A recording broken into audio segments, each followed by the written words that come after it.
What is going on, guys? Welcome back to the channel. Today we are out in the fields and I'm going to be telling y'all what I love and hate about this 79 Cherokee. This is my 1979 Jeep Cherokee. It was a narrow track, which meant it had the narrow rear and front axles, and it also didn't have the fender flares. And obviously I've trimmed mine since I did the rebuild on it, but let me show you a little about it.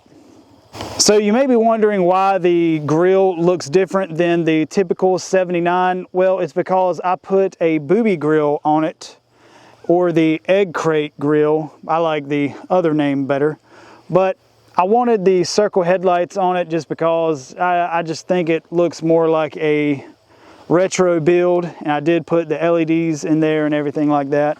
But basically the rundown of it is I have a 5.3 LS with a 4L60E transmission behind it, which is an automatic.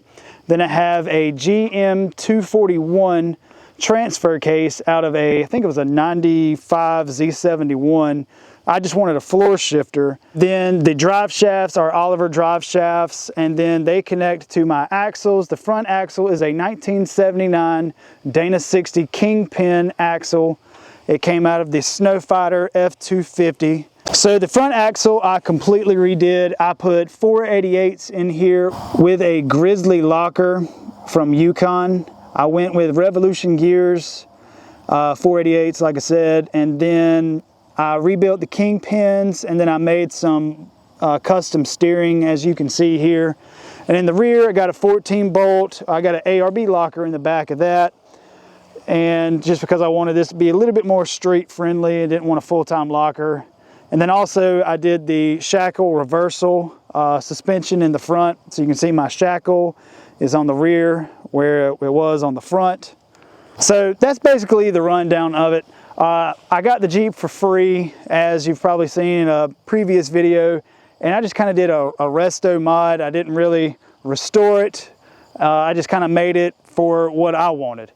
And it's the original paint. I did come back and put the vinyl pinstriping on it. And that kind of brings me to one of the first things that I hate about this Jeep. One of the main things that I hate about this Jeep would probably be the paint. I feel like if it was like cool and like flaky like that, like all around, it'd be awesome. And honestly, this side is like the money shot side. I did have to color match this fender with spray paint. I hope that doesn't really upset anybody, guys. So the paint on this side isn't bad. I did buff it, and you can see right here, it's got some blistering right there in the clear coat. I don't love that. And then you can see up here, I've got some more bubbling, looks like it's been sunburnt. But on the opposite side, you can see things don't look fantastic over here. So I've got something going on there. Probably need to fix that eventually. And then right here, it's got some tar or something that is seeped through the clear coat. And you can see the bubbling. This was a massive rust hole that I fixed. I don't know how in the world it rusted right here, but you can see kind of where I fixed it. And whenever I first did it, it looked fine whenever I kept it buffed and clean, but now that it's kind of sat in the sun a little bit, this is kind of starting to rear its ugly head here. But the really thing that I hate is that this vinyl doesn't really stick well to the clear coat. So all along here it sticks pretty good, but I don't know, it could be better. So I really didn't want to paint it whenever I was building it, because I knew that I was going to take it camping and rock crawling and a bunch of other stuff like that. So I was like, why am I going to spend like 10 grand painting it when I can just enjoy it the way it is? Kind of did myself dirty on that one. I probably should have just painted it or done something like that, but it's fine. It's just paint. Another thing that I hate on this Jeep is my fender cuts. I'm not happy with how I cut the fenders. Honestly, I wish I would just gone further up, just because I did have to add some bump stops on there because this tire was going into the fender. Eventually, I'm gonna probably come back and cut it more, maybe right along here. I don't know, I feel like I've already gotten hate from some purists online about cutting the fenders, but I don't really care about that. And you can see in the front, I could have cut this better. I'm gonna be real with y'all. I could have cut this a little better, made it a little more formed to the Jeep. But like I said, at the time I didn't really care. I just wanted to clearance big mud tires, and that's what I did. Another thing that I don't like about this Jeep is these rust holes. So these weren't all the way through, but I did put some, what did I put? Like Pour 15 putty on there, and it's held up really good, but I should have fixed it whenever I had it all torn down and everything, and I was fixing the rusted floor pans. And let's see, there's another one somewhere. Oh, right here. So right there, I could have fixed that, but I didn't. And all this stuff I could have fixed myself, but just sheer laziness at that point. But now I'm kind of hating myself for it. So the next thing that I hate about this Jeep is this back hatch. It is a huge pain in the butt to have to, whenever I need something out of the back, I have to roll this down, and I have to basically hold this steel all the way down. I replaced everything in this hatch, but I'm so scared that it's gonna fall off track that I have to hold it. So honestly, I've just been crawling through the back whenever I need something back there because I'm worried that this glass is gonna fall out of track. Whenever I was replacing everything, I literally replaced everything inside of this hatch, and those parts are really hard to find. So it's one of those things, like, I'm scared if I keep doing it, something's gonna wear out prematurely, and then it's gonna fail, and then I'm gonna be back to square one. So I would say getting stuff out of the back of this is not ideal. And let me show you another thing. So the bumper that I put on here, I got this through BJ's Off-Road. It's like the Dozer 2 rear bumper. It's worked out really good. I've towed just some tiny trailers like the dirt bikes and stuff down here on the farm. That way I can ride with the kids and stuff. And it's pulled really good. But let me show you this. Say you need something out of the back. All right, no problem. I'll get it. So I just kind of put a little pressure. And like I said, I replaced all the gaskets, all the mechanics in here, even replaced this handle. All right, and stop about right there. So you reach in, you can open it up, but watch this. It doesn't go down all the way. What's happening is this hatch is hitting the rear bumper on the Reese hitch, and it's not allowing it to go fully flat. I don't know why that's super annoying to me. And you can see I haven't put the glass back in, but that's all the new tracking and everything that I put in. And that duct tape, that's fully custom by me. I honestly can't remember why that duct tape is there. But yeah, that's kind of annoying to me that this doesn't go all the way down. But I don't know, it's just one of those things. Yes, I'm using my ladder as a tripod because I couldn't find my other one because it's sitting right there and I couldn't find it. So that's kind of embarrassing. A little annoying, you can't really work on stuff right here, which I really appreciated because I'm all the time working on something, and it was really convenient to pull all this down and be able to tinker, you know, with this plate being on. So I don't know, I hate it. But, and another thing is this thing is really heavy. And I've put all new gaskets all around, and they're kind of tight. So you've kind of got to just kind of help it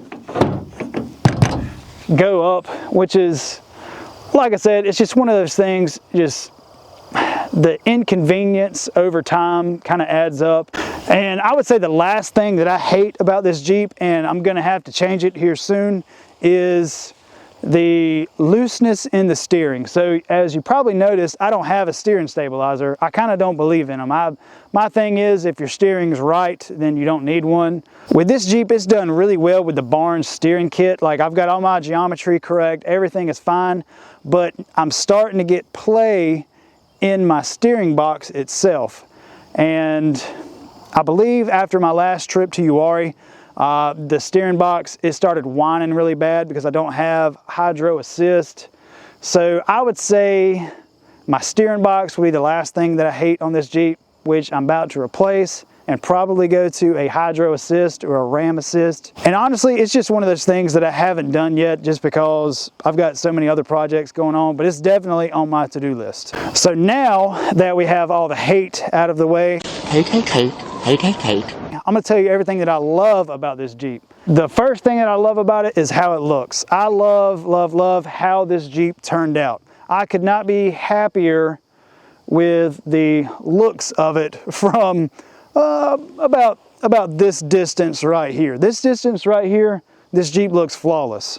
I love the grille. I love the booby conversion grille. That's another one of my favorites. And also the flying iron front bumper with a winch bumper. That's probably top 2 of my favorite things on this Jeep. That bumper is exactly how I would have built one if I was hand making it.